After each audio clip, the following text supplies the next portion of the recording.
goes to a split decision against a legit undefeated boxer. Yeah. He doesn't, I'll tell you what, the one thing he doesn't want to do is fight Mike. No. Yeah, he wants to fight Mike, I think. Why?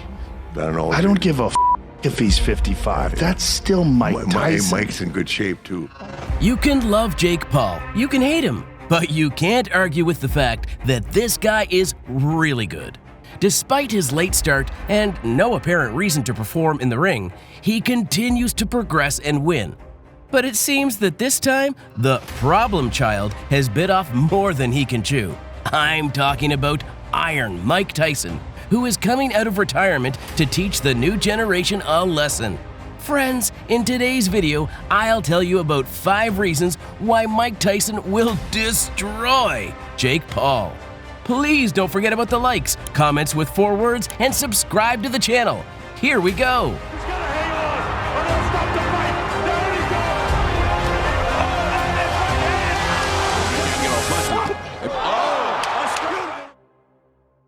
goes. Number 5. Jake Paul is overrated.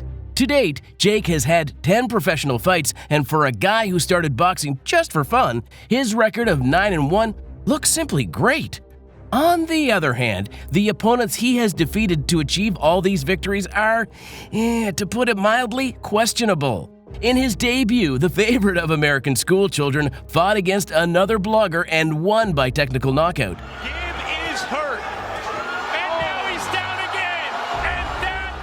The second time was against professional basketball player Nate Robinson, who decided to try his hand at a new role in his later years. Naturally, Paul put him to sleep too. Oh my God! Lord have mercy! Jake spent several subsequent fights against retired UFC fighters. At first glance, any mixed martial arts master is a worthy scalp, with victories over them being highly valuable. But in reality, it's not like that at all. Everyone Paul fought from 2021 to 2022 was either fired from the UFC on a losing streak or was so old that they shouldn't have been in the ring anymore, and they were also much smaller than the huge Jake. In his latest fights, the blogger finally moved away from his diet of former MMA fighters and started fighting professional boxers. But even there's a catch. Although the guys defeated by Paul have decent records, each of them has already passed the age mark of 35 years and throughout their careers has never faced anyone even from the top 50 of their division's ranking. It turns out that the only worthy opponent in all of Jake's 10 fights is undefeated Tommy Fury. But the thing is, the problem child lost to him. Yes, he managed to knock down Tyson's brother, but that was the only successful moment throughout the fight. All the other time, Tommy peppered him with jabs and skillfully dodged all of Paul's awkward right-hand punches. And the split decision drawn by one of the judges is nothing more than a setup for a rematch of a quite lucrative confrontation. Don't get me wrong, I'm not saying that Jake is completely incompetent. For a guy who boxes just because he likes it, he's doing pretty well. But to classify him as a professional boxer, let alone compare him with current top fighters, is simply madness. Number 4. Weight. I've already told you that until recently, in every fight, Jake fought against guys who were not only older, but also much lighter than him, which gave the problem child a good advantage in physical strength. In his last 2 fights, the American, of course, started to improve and found opponents of his size, but now it's time for him to face a natural heavyweight, and that's a completely different story. Of course, I'm not talking about Mike's height and reach. In these aspects, he was inferior to almost all representatives of his division back in the distant 90s, when the average height of people was noticeably smaller. Nowadays, even David Benavidez, who has been performing in the super middleweight division for a long time, is head and shoulders above the former champion. But it doesn't matter because we are exclusively interested in weight and muscle mass. And the legend is doing well in that regard. Of course, nowadays, the body of iron is not as strong as in his youth, and he has noticeably reduced in size, but the phenomenal muscular frame is still there. With proper effort and medical support, Tyson, even at his respectable age, can regain a good half of his strength, and then it will be the end for the young man.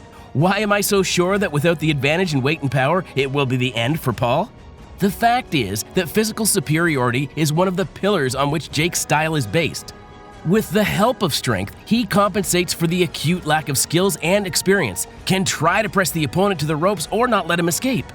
In addition, the guy is not bad at close range, and muscles help him a lot in this. Now, he will have to fight against someone on whom his strength will definitely not work. And what he will do when he fails to push Mike out of the center is completely unclear. Number 3. Experience. There is not a single criterion in which Jake is as inferior to Tyson as in experience, and it's not about age or the number of fights.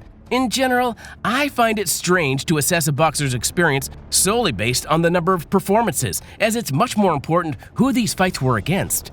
Young Jake has been in the ring a total of 10 times, but twice he faced guys who barely knew what boxing gloves were. Another 5 times, Paul fought against old-timers from the UFC, and only 3 times did he encounter other boxers. Yes, during this time, he definitely picked up useful skills, moved forward in terms of technique, and understood what not to do during a fight.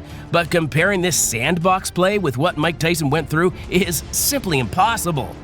Iron Mike fought against the monsters of his era, each of whom mastered their boxing style to perfection and went on winning streaks of dozens of fights. And the champion not only defeated them, he put them through the meat grinder, scattering them across the canvas like a wild tornado.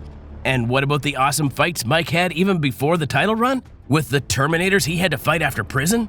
Heck, what are we even talking about here? Tyson had more title fights in his career than Jake has had fights in total. I understand that all this is in the past, and now for many, Mike is just a cool grandpa who likes to smoke weed and tell a couple of stories. But I bet all the experience accumulated over the years of his career hasn't gone anywhere and is still lying in his subconscious. As soon as the legend feels the excitement again, puts on the gloves, and hears the coveted gong, all the countless drills in training and fights where he performed real miracles will come back to his mind. If Mike can gather himself and direct all this against the not-so-technical and experienced Jake, then not even a gun will help the kid. Number 2. Mentality. It has long been clear that to achieve success in such a tough sport as boxing, you need a special type of mindset, and not every person has it. Great champions unanimously say that only those who have nothing can achieve something in the pros.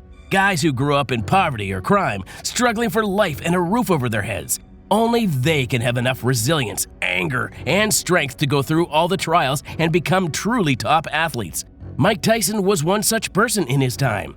His childhood was spent on the streets of Brooklyn in the 70s, soaked with the worst human qualities, and the champion himself was subjected to ridicule by other children.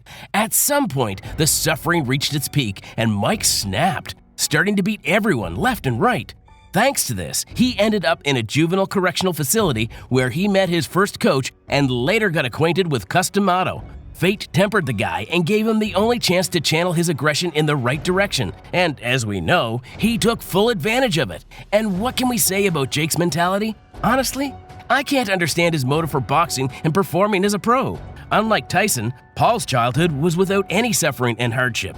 He lived in a complete family, together with his older brother, and in his teenage years, he began recording various funny videos for social networks.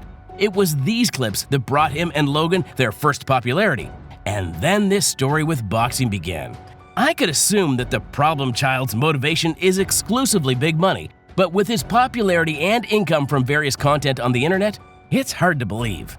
Most likely, the guy fights just because he likes it, and he's quite good at it. But if that's really the case, an opponent with a mental attitude like Mike Tyson's will simply break him and make him forget the way to the ring forever. Number 1. Knockout power.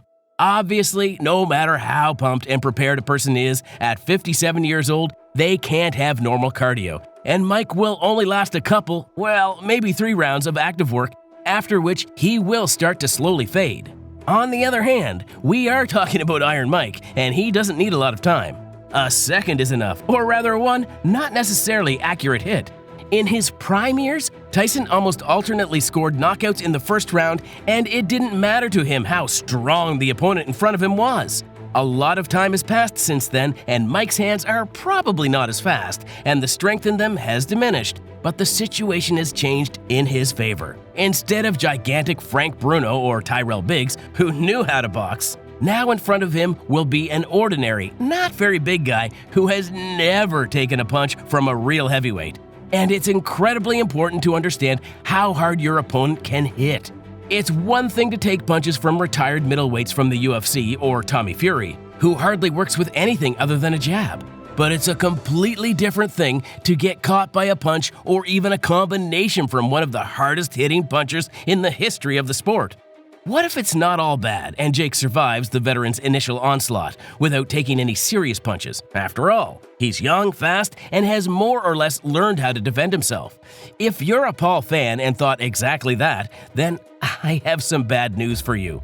The blogger won't be able to handle Tyson with strength alone. His footwork is practically non-existent, so he won't be able to dodge either. He's seriously inferior in experience, and as soon as he feels the threat from Mike's punches, all his fighting spirit will instantly evaporate. The legend just needs to deliver his signature left hook or a smashing uppercut, and the idol of American youth will not just be knocked out, but beheaded. If the legendary Mike Tyson indeed wins this confrontation, this outcome seems to me the most likely. I think you don't need me to explain what peak Mike Tyson could do to Jake Paul, but unfortunately, we will never see this dream fight. Now the legendary champion is already 57 years old, and his best years passed even before Jake was born. So his chances of winning are very slim, but as a boxing fan, I wholeheartedly want to believe in the victory of the great knockout artist. What do you think about this? Can Tyson put the blogger in his place? Be sure to share your opinion in the comments.